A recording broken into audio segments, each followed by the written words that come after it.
Hey, Nico. Obviously, like the goals that are scored late are all different, and they come from different situations. But how important is it, and how great is it for your team to have these happen to the point where they now believe when it gets late in a close match that a goal could come at any moment? Well, I think throughout the season we've tried to build that belief, and then I think those goals that we've scored late in the game against Kansas, starting with against Kansas and then against Minnesota, I think, and we talk about Minnesota because when we play there in the league game, late in the game, in that game we had two clear chances, one with Mirto and one with Hader. And then we talk about always that even when knowing that Seattle was coming here, that late in the game in the heat, it is always difficult, and then that we can take advantage of those moments. And we have just to keep going until the final whistle because it's worth it. And right now we are in this moment where we're having that part of luck, but also that part of belief that give us the composure and the poise in those late minutes to be very clean in our crossing, in our final actions. And then you mentioned the heat, the unique start time tonight. And also this match went through a lot of different phases. It looked like different matches, at different points at time. How intentional was early in the first half? Was it an intentional choice to sit back, let Seattle have the ball while the sun was at its highest, or how did you manage the heat throughout the match? Well, I think one of the things is we knew they're a very good team building from the back, from the goalkeeper, and we didn't have our legs completely rested and ready to go in this game. This is why we didn't high press most of the time, and we just let them build, and from mid block, kind of mid block, low block, build pressa, and then make them make mistakes. I think the thing that we did, we weren't good in the first half. It was with the ball. I think if we were able to have longer possessions, it was a game where you need to work a lot this game because they're a really good team. It's not like you're gonna do 5-6 passes and then you're gonna open them and you're gonna create a chance. You need 20 passes. Just move the ball one side to the other. Just spread them, and then is when you can start finding those spaces to do it. And we weren't good on that. This is why we had to defend more than we wanted.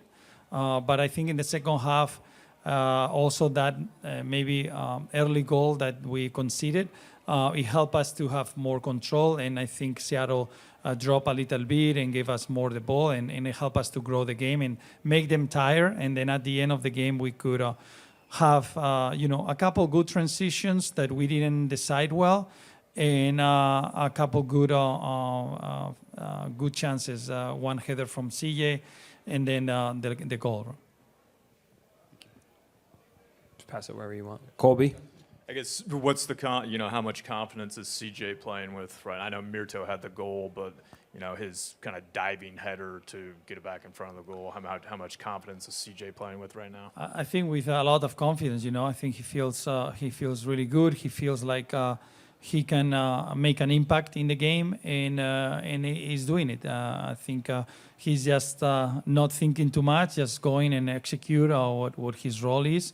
And it's helping us a lot on being a player where we can help. He can help the team to win games. And just how big was Brad tonight? I mean, there were a couple saves where he's kind of standing on his head there. Yeah, I think the whole team. I think the back line was really, really good. They work really, really hard. I think the midfield line and the forward line worked really hard. And I think Brad, obviously. He's giving us a lot of these nights, and I think it's something that it's great for us to have him and seeing him performing at that level.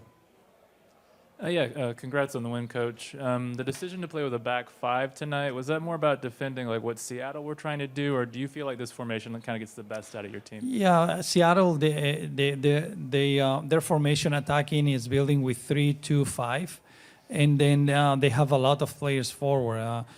We felt like with the fatigue that we had after the game against Minnesota, we needed a back five in order to shift. The shifting wasn't as big as with four. And this is why we decided that.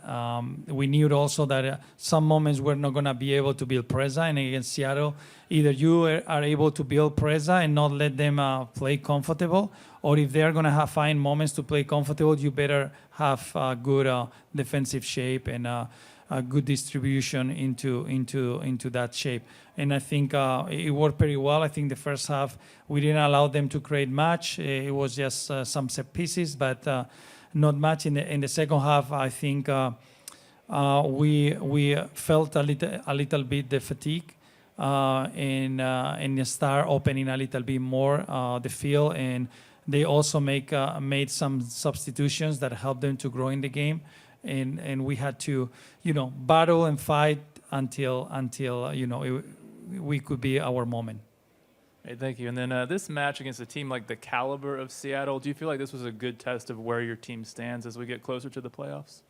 Yeah, I think it's still time. I think it's important for us to get as much points as possible until the end of the season. That what we want is to secure the playoff spot and clinch it.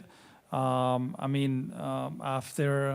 Minnesota, you saw like they had one less day to recover, but they had issues yesterday. Nashville also lost at the end, and it's difficult to come back from that excitement night that you have, either if you win or you lose. Like the emotional part that you put there is huge. And when a team is able to compete back-to-back games at that level, I think that is the most difficult part of the sport. How you can, after a big performance, you can make another big performance. And although it's the first time that I think, if I'm not wrong, that Austin FC wins Seattle at home in the history. And it could be also that belief that we have in the players have in the what we are doing.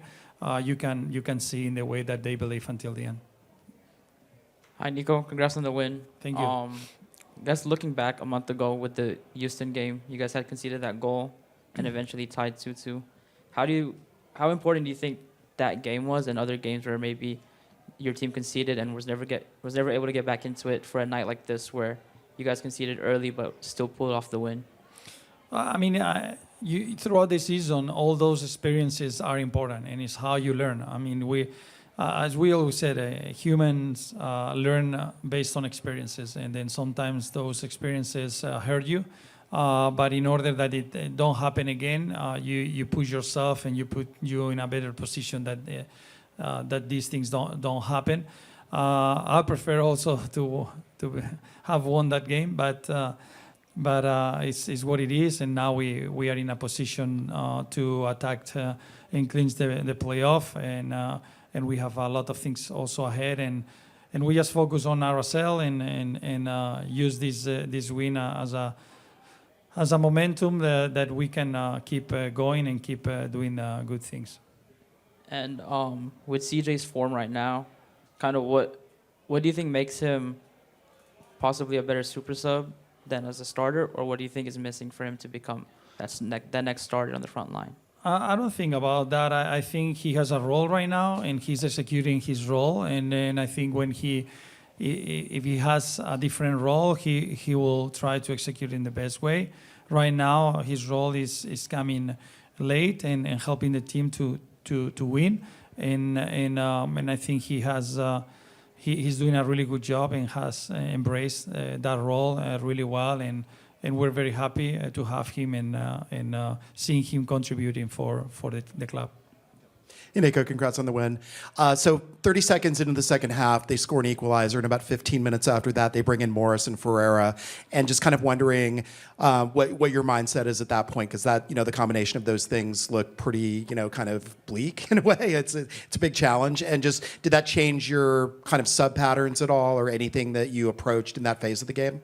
I mean, look at how deep the roster is because they had the Club World Cup and they could add like 1 million in GAM to make a stronger roster. They have really good players that didn't play today that are coming from injuries, like Pedro de la Vega. They have Kent also that didn't play. Bringing from the bench Morris and Ferreira, it says a lot about how good roster they have. And, we can forget that they're the Leagues Cup champion. And they beat really good teams in that competition. They compete really well in the Club World Cup. And for us, it's just collectively trying to do the best that we can do. And then Dessler comes off with injury. Any kind of prognosis about like what that is? And be nice to have him in 10 days. So just kind of curious about what you know so far. I think he's dealing with an issue there. The testing and everything, it doesn't show any injury. It's more like he has discomfort and it gets tight and it doesn't allow him to keep going, And then we're gonna try to do different things in order to have him ready for next games. Anyone else have further questions? We can go Eric, then Phil. Nico, should Brad Stuver be getting consideration for the U.S. men's national team, especially with their camp coming up here in Austin? Well, I think every American player that I have should be in a consideration, and of course, I mean he's doing a really good job so far this season, and I have already to make very difficult decisions on the roster, on the lineup. I'll let Mauricio and these guys have these difficult decisions to make, but as much players, American players push and do well, the better for the national team. And then finally, with the Real Salt Lake match is obviously, those 3 points are as important as any, but it's 3 days before potentially an opportunity to raise the first trophy in club history. How do you approach those two matches so close together? And does 3 points tonight maybe give you more breathing room to focus a little bit more on U.S. Open Cup rather than fighting for getting, squeezing into the playoffs? I don't know yet. I need to rest a little bit. It has been very, very tough week. But we'll think about the next couple of days how we can make the best out of these 2 games. 3 games because San Luis also it's important at home. Yeah. So in terms of using the back five, is that something that you see as just kind of situational against certain teams, or is that something that you're now getting comfortable with, and this might be kind of the look going forward? Well, I think against Minnesota was a game plan we already did against them. We saw other teams that did it after us. Even Chicago did yesterday, and it was successful for them. Against Seattle, it was also game plan based, analyzing them and knowing how we got hurt when we play there. And also building that momentum on keeping that formation, making easy also for the players. Real Salt Lake has a different type of approach, and then we have to first analyze what could be the best. And Nashville the same, it's a team that are different and they do different things, and we will try to put the best team to compete in those games. Colby?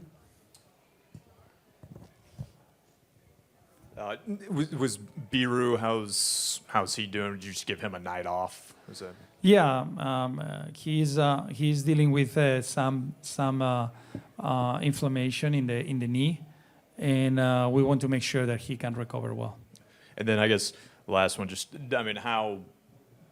how fortunate is the club to have Gallagher, where you can kind of plug and play him, 6 or 7 different spots. I guess speak to the luxury of having John Gallagher, where you can play him, with when Mikel goes off with an injury, 35 minutes in the game, you can bring him on, at right back, he can play left back, almost anywhere on the field. I think it's important. I think it's important to have him. It's important his versatility and the whole positions that he can play, because he always helps the team, and also it benefits him because he's playing a lot this year because he's able to play in different roles.